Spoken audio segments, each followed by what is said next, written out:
we are going to close the loop on a computer mouse assembly. And so to give you the background, we'll go through some PowerPoint, and then I'll open up the model and you'll see how it's actually done. So what is closing the loop?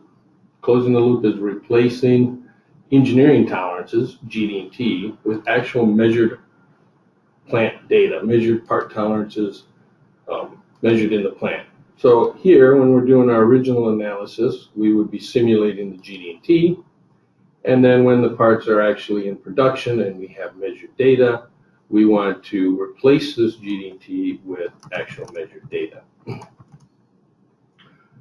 So, closing the loop, if we start, we promote doing tolerance analysis as early as possible, try to find out if you have any engineering flaws.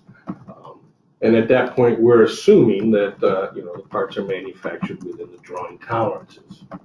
From that model, we would take that data and we would make a measurement plan saying, hey, we want them to check all the same features that we used in our tolerance analysis model. And then we would collect data, and we would look at that data, make engineering decisions, and when required or desired, we take that data right back into the 3DCS model. So that's what's referred to as closing the loop. Why do we want to close the loop?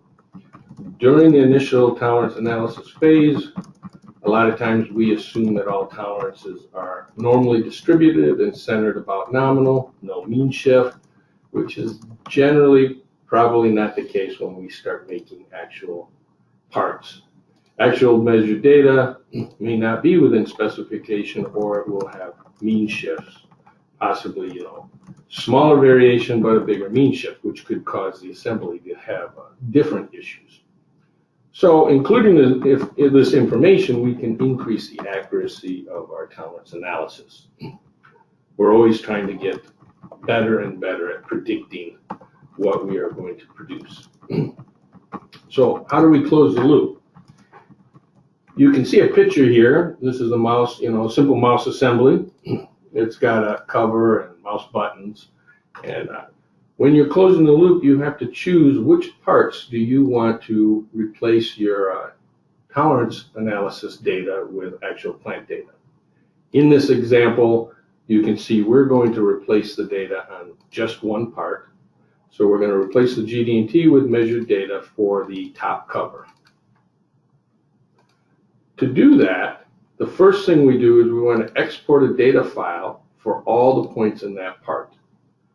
And you can see down here, and I'll show it to you live, but you can come down here to your import-export toolbar, and you can export a DB2 file.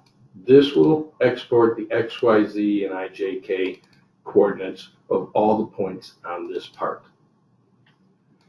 You're then going to use that data to create a measurement plan. We advocate that you take that data and you dump it into QDM and you make this measurement plan, which you would then give to your CMM operator, and he would use that data to define what he wants to measure. From the measurement plan, he then would collect actual data. He would take a measurement plan, which is just defining what to measure, and turn it into a measurement report. And then that report is going to show the variation. So you can see where, this is just showing two places that we're checking variation. And then this is the data we want to take back into 3DCS.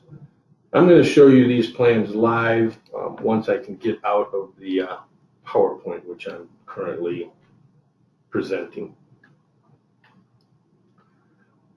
So how do we close the loop? We export the measured data from QDM, and then we import that data into the tolerance analysis model. So this is just showing, that we created a measurement plan. The measurement plan is then populated within QDM, and then from QDM, we export it. Now we have a data file that can easily be read back into 3DCS.